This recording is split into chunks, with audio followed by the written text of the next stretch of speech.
गौ माता की दुर्गति और हत्या को देखते हुए देश भर के गौ भक्तों का धैर्य अब टूट रहा है।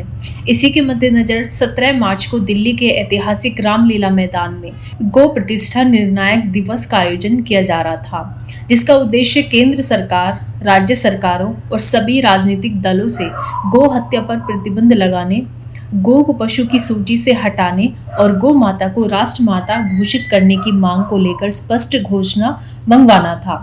इसकी परिणति हम चाहते हैं कि 17 मार्च को रामलीला मैदान में जब पूज्य शंकराचार्य जी महाराज बैठे तो केंद्र की सरकार असल में जिससे उम्मीद होती है उसी से कहा जाता है। तो निश्चित रूप से हम लोगों को माननीय प्रधानमंत्री श्री नरेंद्र मोदी जी से उम्मीद है कि वो गौ रक्षा के लिए कोई ठोस कदम उठाएंगे। केवल नाम के हिंदू बन करके यदि वो प्रधानमंत्री हैं इस देश के तो वो भी स्पष्ट हो जाए और सही में यदि वो गौ रक्षा के लिए कुछ कर रहे हैं अथवा करना चाहते हैं तो वो भी स्पष्ट हो जाए। हम केवल स्पष्टता चाहते हैं। रामलीला मैदान में इस महत्वपूर्ण आयोजन की अनुमति अब सरकार ने निरस्त कर दी है। इस निर्णय के बाद ज्योतिष पीठाधीश्वर जगत गुरु शंकराचार्य अभिमुक्तेश्वरानंद सरस्वती जी ने अपनी नई रणनीति की घोषणा की है।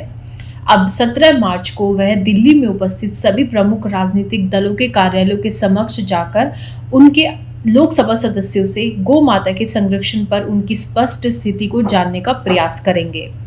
यह जानने की कोशिश होगी कि कौन गौ हत्या के पक्ष में है और कौन इसके खिलाफ है। श्री राम, जय गौ माता। सभी गौ प्रेमियों को हम ये सूचित करना चाहते हैं, जो परिस्थिति है उसका वर्णन करते हुए।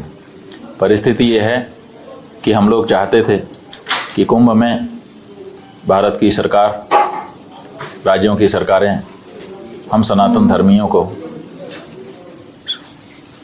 उपहार के रूप में गौ रक्षा कानून दें, गौ माता को पशु की श्रेणी से हटाकर माता के रूप में संबोधित करें, लेकिन ये नहीं हो पाया।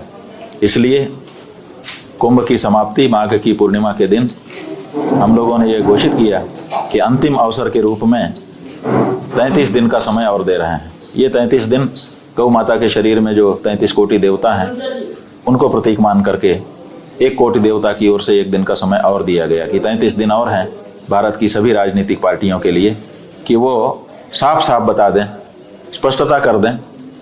क्योंकि अभी परिस्थिति ये है कि कोई भी पार्टी का नेता जब खड़ा होता है तो वो गाय के पक्ष में बोलता है। कोई भी राजनीतिक पार्टी का व्यक्ति कभी कभी गाय की पूजा करते, आरती करते, दुलारते, पुचकारते दिखाई देता है, लेकिन जब आंकड़ा आता है तो इसके विपरीत निकलता है कि गौमांस का व्यापार बहुत तगड़ा हो रहा है, गाय को ज़्यादा से ज़्यादा काटा जा रहा है। तो ये सब देख करके आपका जो कहना है वो अलग है और आपका जो आचरण है वो अलग है। इसलिए पता ही नहीं चलता है कि कौन भक्त है, गौ भक्त है और कौन गौ भक्त नहीं है। ये जो परिस्थिति है इसको स्पष्ट करने के लिए हमने सोचा कि राजनीतिक पार्टियों से अब साफ साफ ये पूछ लेने का अवसर आ गया देश के समस्त सनातन धर्मियों की ओर से, गौ भक्तों की ओर से, कि आप बता दीजिए कि आप गाय के पक्ष में हैं कि गाय के पक्ष में नहीं हैं। बंधुओं, अभी तक कोई भी पार्टी सामने नहीं आई है। समाजवादी पार्टी के द्वारा अनु टंडन नाम की उनकी जो नेत्री हैं वो कल हमारे पास गुड़गांव में आई थी। उन्होंने कहा कि हमारी पार्टी अभी इस पर विचार कर रही है। जो केंद्र की सरकार है उसने दिल्ली में 17 तारीख को सवेरे से लेकर सायंकाल तक जो प्रतीक्षा करने के लिए हमने रामलीला मैदान बुक किया था, जिसके लिए परमिशन भी वहाँ की पुलिस के द्वारा दे दी गई थी, उसको परसों सायंकाल निरस्त कर दिया गया। इसका मतलब है कि केंद्र की सरकार ने, दिल्ली के पुलिस विभाग ने ये तो साफ कर ही दिया कि गाय की बात करने वाले को बैठने भी नहीं दिया जाएगा दिल्ली में। राजनीतिक दलों के कार्यालयों के बाहर शंकराचार्य का प्रत्यक्ष संवाद होगा। शंकराचार्य जी और अन्य संतगण सुबह से शाम 5 बजे तक 17 तारीख को यानी कि 17 मार्च को भाजपा, कांग्रेस, समाजवादी पार्टी, तृणमूल कांग्रेस, आम आदमी पार्टी सहित अन्य दलों के कार्यालयों के सामने जाकर उनकी प्रतिक्रिया का इंतजार करेंगे। अभी तक किसी भी राजनीतिक दल ने अपने रुख को स्पष्ट नहीं किया है, इसलिए यह कदम उठाया गया है। तो एक तरह से उनका भी जवाब आ गया है, लेकिन फिर भी अभी हमारा 33 दिन पूरा नहीं हुआ है, वो परसों पूरा होगा 17 तारीख को। तो इसीलिए हम लोग ये चाहते हैं कि उन्होंने रामलीला मैदान में हमको बैठने से मना कर दिया। वैसे भी हमने पूरे देश से किसी को नहीं बुलाया था कि कोई आए। हम ये कह रहे थे कि आप सब सनातन धर्मियों की ओर से हम अकेले वहाँ पर बैठेंगे। तो हमारा कोई वहाँ भीड़ जुटाने का तो संकल्प था नहीं, लेकिन फिर भी वो उन्होंने ये कहा है निरस्त करते हुए जो अनुमति थी उसको कि लॉ एंड ऑर्डर के बिगड़ जाने का इसमें संभावना है। तो लॉ एंड ऑर्डर कैसे बिगड़ जाता है हम समझ नहीं पा रहे हैं। ऐसी परिस्थिति में अब हमने वहाँ तो हम जा नहीं सकते हैं। हम आप सबसे अनुरोध कर रहे हैं कि आप कोई भी मत आइए। अभी भीड़ इकट्ठा करके उसके प्रदर्शन का अवसर नहीं है। हम शुरू से बार बार अभी तक सैकड़ों बार कह चुके कि हम अभी भीड़ नहीं इकट्ठा करके दिखाना चाहते। अभी तो हम 100-125 करोड़ जो सनातन धर्मी हैं उनकी तरफ से सरकार से और पार्टियों से पूछ रहे हैं कि आप लोग साफ करिए कि आप गाय के पक्ष में हैं कि पक्ष में नहीं हैं। तो ये पूछने का जो अवसर है 33 दिन का है। 31 दिन हो चुके हैं, 2 दिन बाद 33 दिन होगा। 17 तारीख को अंतिम 33वें दिन, अंतिम निर्णायक दिवस जिसको हम लोगों ने पहले से ही कह रखा है, हम दिल्ली जा रहे हैं। अभी हम कुरुक्षेत्र के पास हरियाणा में हैं। हम 17 को दिल्ली जा रहे हैं। उन्होंने रामलीला मैदान में हमको बैठने से मना कर दिया। माने दिल्ली में आप नहीं बैठ सकते। हम नहीं बैठेंगे, लेकिन हम दिल्ली जा रहे हैं, अपनी गाड़ी में रहेंगे और पूरी दिल्ली में घूमेंगे। हम कोई कानून नहीं तोड़ेंगे, हम कोई जुलूस लेके नहीं चलेंगे, हम कोई भीड़ लेके नहीं चलेंगे। बहुत सीमित गाड़ियां, उनमें भी कोई पोस्टर, कोई पंपलेट, कोई डीजे, कोई वो व्यवस्था नहीं रहेगी। और जैसे आम गाड़ियां चलती हैं उसी तरह से पूरे दिन दिल्ली की सड़कों पर चलते हुए हम प्रतीक्षा करेंगे। और जब दिल्ली की सड़कों पे चलेंगे बंधु, तो स्वाभाविक है कि अलग अलग राजनीतिक दलों के कार्यालय आएंगे। हम तो चलते रहेंगे, प्रतीक्षा करते रहेंगे कि गाय के बारे में कोई भी राजनीतिक दल कुछ कहे। लेकिन अगर इसी चलते समय में किसी राजनीतिक दल का कार्यालय बीच में पड़ जाता है तो कार्यालय के सामने 2 मिनट के लिए जरूर रुकेंगे और हर कार्यालय से, हर राजनीतिक दल से कहेंगे कि आपके दरवाजे अपनी मर्यादा का भी विचार छोड़ करके गौ माता के लिए हम आए हैं और अंतिम रूप से पूछ रहे हैं कि आप बताओ, आप गाय के पक्ष में हो कि नहीं हो। तो लगभग इस समय संसद में जितनी पार्टियां हैं उन सब पार्टियों के कार्यालय के सामने से पहुंचते हुए, वहां पर रुकते हुए, उनसे पूछते हुए तब हम आगे बढ़ेंगे। इसलिए हर पार्टी के पास अभी भी 33वें दिन पूरा अवसर है कि वो उस समय कार्यालय के सामने जब हम पहुंचें तो हमको और हमारे माध्यम से पूरे हिंदू समाज को, गौ भक्तों को, सनातनियों को ये बता सके कि वो गौ के पक्ष में है कि गौ के विपक्ष में है। यही हमारा कार्यक्रम है। आपने हमको एक जगह बैठने से दिल्ली में रोका है, हम पूरी दिल्ली में घूम रहे हैं और आपके दरवाजे भी हम आएंगे। क्यों? क्योंकि ये हमारा अधिकार है कि हम किसी भी राजनीतिक दल से पूछ सकें कि इस मामले में जो हमारे हृदय का मुद्दा है, उस मामले में आपका क्या विचार है, आपको स्पष्ट करना होगा।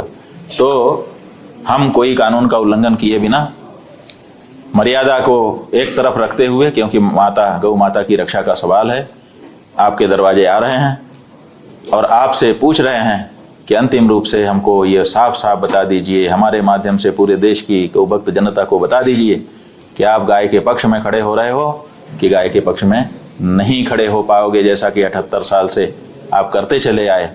अगर वैसा ही आप आगे भी करने वाले हैं तो आपके बारे में हिंदू समाज अब निर्णय लेने के लिए स्वतंत्र हो रहा है। लोकतांत्रिक अधिकारों पर प्रतिबंध। जगत गुरु शंकराचार्य स्वामी अविमुक्तेश्वरानंद सरस्वती जी ने रामलीला मैदान में शांतिपूर्ण सभा की अनुमति की मांग की थी, लेकिन इसे अस्वीकार कर दिया गया। उन्होंने इसे लोकतंत्र विरोधी बताते हुए कहा कि सरकार अब गो भक्तों को अपनी मांग रखने से भी रोक रही है। तो ये कार्यक्रम है, हम जो लोग भी जहां जहां से चल करके कि शंकराचार्य जी बैठेंगे तो हम भी चलें। बहुत सारे लोगों ने हमारे लोगों से संपर्क करके बताया है कि हम इतने संख्या में, हम इतने संख्या में, हम इतने संख्या में, लाखों लोग रामलीला मैदान में इकट्ठा होने की बात कर रहे थे। हालांकि हमने किसी को नहीं बुलाया था, हम बार बार मना कर रहे थे, लेकिन उसके बाद भी गौ माता के प्रति भावना देश की जनता की इतनी है कि लाखों लोग सूचना दे रहे हैं कि हम आ रहे हैं। हम हर उस गौ भक्त से कहना चाहते हैं कि अभी भीड़ दिखाने की जरूरत नहीं है, हमारी कोई इसमें हेठी नहीं है। क्यों? क्योंकि हम तो बड़ी गंभीरता से गौ माता के लिए आगे चल रहे हैं। एक बार हमको सबके पास जा करके उनसे पूछ लेने दीजिए, और उनका जो उत्तर आए उसके आधार पर अगर आवश्यकता पड़ी तो लाखों की संख्या में गौ भक्तों के संबोधन होंगे, लाखों की संख्या में। देश का कोई शहर नहीं बचेगा जहां पर बड़ी बड़ी सभाएं गौ माता के लिए ना हो। क्यों? क्योंकि अब हर सनातनी ने यह ठान लिया है कि किसी भी दशा में हमको गौ माता की रक्षा के लिए खड़े होना है। गो हत्या पर प्रतिबंध और राष्ट्र माता की मांग। शंकराचार्य जी ने सरकार और सभी विपक्षी दलों को 17 मार्च तक का समय दिया है कि वे गो माता के संरक्षण पर अपना मत स्पष्ट करें। उन्होंने कहा कि 17 मार्च तक गो माता को राष्ट्र माता घोषित नहीं किया जाता तो पूरे देश में गो हत्या पूर्णतः प्रतिबंध नहीं होती, तो वे कठोर निर्णय लेने के लिए बाध्य होंगे। हो गया, बहुत हो गया। 78 साल प्रतीक्षा करते रहे, ये पार्टी करेगी, वो मेहनता करेगा, ये करेंगे, वो करेंगे। सबसे आशा बननी और बिगड़नी बस 17 मार्च को तय होने वाला है। इसलिए 17 मार्च को आप बिल्कुल दिल्ली की तरफ मत आइए। हमको बड़ी दृढ़ता के साथ हर पार्टी से पूछ लेने दीजिए, आंखों में आंखें डाल करके पूछ लेने दीजिए कि बोलो गाय के बारे में तुम्हारे क्या विचार हैं। अगर कोई पार्टी गाय के पक्ष में खड़ी होने की घोषणा करती है, स्वाभाविक है हम उसका अभिनंदन करेंगे। और जो पार्टी कहती है कि नहीं हम गाय के पक्ष में नहीं, हम गाय के विपक्ष में हैं, सच बता रहे हैं, हम उसका भी सम्मान करेंगे। संबंध तो नहीं रखेंगे उससे, लेकिन सम्मान उसका भी करेंगे कि कम से कम साफ साफ बोल तो रहा है। लेकिन जो पार्टी कुछ भी ना बोल करके ये सोचेगी कि हम भ्रम में डाले रहते हैं सनातनी जनता को, तो उसको अब भ्रम में डालने का अवसर नहीं रहेगा। अब हम चुप रहने वाली पार्टियों को समझेंगे कि ये गाय के पक्ष में नहीं हैं। यही हमारा इस समय का उद्देश्य है, और ये स्पष्टता ही गौ माता की लड़ाई को आगे लेकर के जाने वाली है। सूचना एजेंसियों की रिपोर्ट के आधार पर यह अनुमति निरस्त की गई है। सूत्रों के अनुसार खुफिया विभाग और अन्य सरकारी एजेंसियों ने रामलीला मैदान में लाखों गो भक्तों के एकत्र होने की सूचना दी थी, जिसके चलते प्रशासन ने इस आयोजन की अनुमति को रद्द कर दिया है। इस निर्णय से गो भक्तों में असंतोष। जय हिंद, जय भारत, वंदे मातरम, जय गौ माता, जय हिंदू राष्ट्र। भारत में गौ हत्या होती रहेगी, इस बात का अनाउंसमेंट इनडायरेक्ट भारत सरकार ने कर दिया है। परम आराध्य शंकराचार्य जी ने 17 मार्च 2025 को रामलीला मैदान दिल्ली में एक दिन की प्रतीक्षा का कार्यक्रम रखा था। उसके पहले सभी राजनीतिक पार्टियों को, सभी प्रदेश सरकार और केंद्र सरकार को पत्र भेजे गए। उनसे एक लाइन का जवाब चाहा गया कि आप गौ हत्या के पक्ष में हैं या गौ हत्या रोकना चाहते हैं। पहले रामलीला मैदान की हमें परमिशन दी गई बैठने की। उसके बाद संपूर्ण देश में आईबी और एलआईयू ने लोगों से जानकारी हासिल की, जिसके अनुरूप संपूर्ण भारत से 2.5 से 3 लाख लोगों की यहां पहुंचने की उम्मीद थी। जबकि शंकराचार्य जी लगातार जनता से अपील कर रहे हैं कि कोई भी ना आए, सनातनियों की तरफ से मैं ही अकेला वहां बैठकर दिन भर प्रतीक्षा करूंगा उन सरकारों की और राजनीतिक पार्टियों की, जिन्हें हमने पत्र दिया है कि गौ हत्या बंद करने में आपको क्या बाधा है, आप गौ हत्या को समर्थन करते हैं या गौ हत्या बंद करना चाहते हैं। आज हमारे दुनिया भर से, देश भर से कार्यकर्ता यहाँ के लिए चल चुके हैं। उस कंडीशन में जब इन्होंने परमिशन रद्द की। तो मैं सभी जनता से, जो लोग यहाँ आ रहे हैं, जो भी गौभक्त, जो भी देशभक्त दिल्ली की तरफ निकल चुके हैं, हाथ जोड़कर विनती है, कृपया वो लोग जहां हैं, जहां पहुंचे हैं, वहीं से वापस चले जाएं। यहां आकर आपको परेशानी का सामना करना पड़े, ये उचित नहीं है। परम आराध्य शंकराचार्य जी एक रथ बनाकर अकेले ही हम 4-5 लोगों के साथ संपूर्ण दिल्ली का भ्रमण करेंगे। दिन भर सड़कों पर घूमते हुए भारत सरकार की और दूसरे प्रदेश सरकारों की, सभी राजनीतिक पार्टियों की प्रतीक्षा करेंगे कि वो शंकराचार्य जी के सड़क में चलते हुए, चूंकि हमारा स्थान इन्होंने छीन लिया, तो सड़क में चलते हुए शंकराचार्य जी ये जानना चाहेंगे कि आपका क्या व्यू है, आप क्या सोचते हैं, गौ हत्या को रोकना चाहते हैं कि गौ हत्या के समर्थन में है। तो आप सभी से आग्रह है कि कोई भी व्यक्ति यहाँ ना आए, जो जहां है वहीं से वापस चले जाएं। जब अगला आह्वान कभी होगा तो फिर हम आपको सूचित करेंगे। शंकराचार्य जी के साथ आप लोग अपनी मानसिकता बना के रखें, गौ माता के संरक्षण की भावना को अपने मन में जीवन देते रहें। जय हिंद, जय भारत, वंदे मातरम। अब यह देखना होगा कि 17 मार्च को केंद्र सरकार और विपक्षी दल गौ प्रतिष्ठा आंदोलन पर क्या रुख अपनाते हैं और क्या गौ माता को राष्ट्र माता घोषित किया जाएगा या नहीं, और यदि नहीं किया जाता है तो इसके बाद शंकराचार्य कौन सा कठोर निर्णय लेने के लिए बाध्य होंगे। तो यह 17 मार्च के शाम 5 बजे तक इंडिया स्पीक्स डेली के माध्यम से आप सभी देख पाएंगे। तो ये हमने आपसे कहा, एक तो परिस्थिति बता दी कि क्या परिस्थिति है, क्योंकि इसके बारे में भी बड़ा भ्रम हो रहा था। कुछ लोगों ने भ्रम फैला दिया कि दूसरी जगह हो रहा है, तीसरी जगह हो रहा है, कुछ लोगों ने तरह तरह के भ्रम फैला दिए। तो ऐसी परिस्थिति में किसी को भ्रम ना हो, इसीलिए ये वीडियो बना करके हमने आपको परिस्थिति भी बता दी, हमारा जो इरादा है उसको भी स्पष्ट कर दिया, और हमारा जो 17 तारीख का कार्यक्रम है वो भी हमने बता दिया। बस 1-2, ज़्यादा से ज़्यादा 3-4 गाड़ियाँ रहेंगी, वो भी सादी रहेंगी, जैसे आम गाड़ियाँ सड़कों पर चलती हैं वैसे ही रहेंगी। और हम चलते रहेंगे, पूरा दिन दिल्ली में प्रतीक्षा करते हुए बिता देंगे। जितनी पार्टियों का दफ्तर हमसे कवर हो सका दिन में, उतनी पार्टियों के दरवाजे पर हम जाएंगे। रूट हमारे लोग बना रहे हैं, और उनके दरवाजे जा कर के पूछ लेंगे कि बता दो, ये अंतिम चूंकि अवसर है, फिर मत कहना कि हमसे किसी ने पूछा नहीं था इसीलिए हम बता नहीं पाए। तो ये बात गौ रक्षा, गौ प्रतिष्ठा आंदोलन के संदर्भ में है।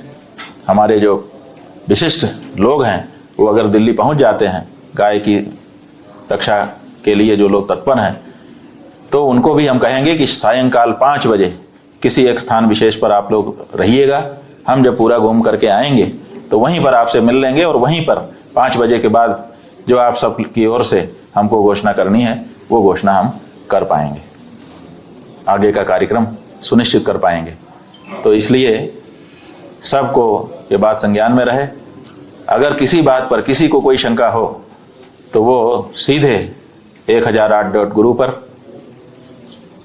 प्रश्न पूछ सकता है, और उसके प्रश्न का समाधान हम 17 तारीख को जब गाड़ी में चलेंगे तो गाड़ी में ही अगर हमको जानकारी हो गई तो बताते भी चलेंगे। प्रातः काल 7 बजे से लेकर सायंकाल 5 बजे तक 1008.guru पर हम लाइव भी रहेंगे, ताकि उसी समय हम बता सकें। हम चाहते हैं कि जो लोग भी इस बारे में जानकारी रखना चाहते हों वो लोग दिन भर 1008.guru जो फेसबुक का चैनल है उस पर जो लाइव टेलीकास्ट होता रहेगा उसको देखते समझते रहें, ताकि उनको पता रहे कि कौन सी बात कैसी है। किसी प्रकार का भ्रम गौ भक्तों में ना फैल पाए, ये भी जरूरी है। नारायण, जय गौ माता।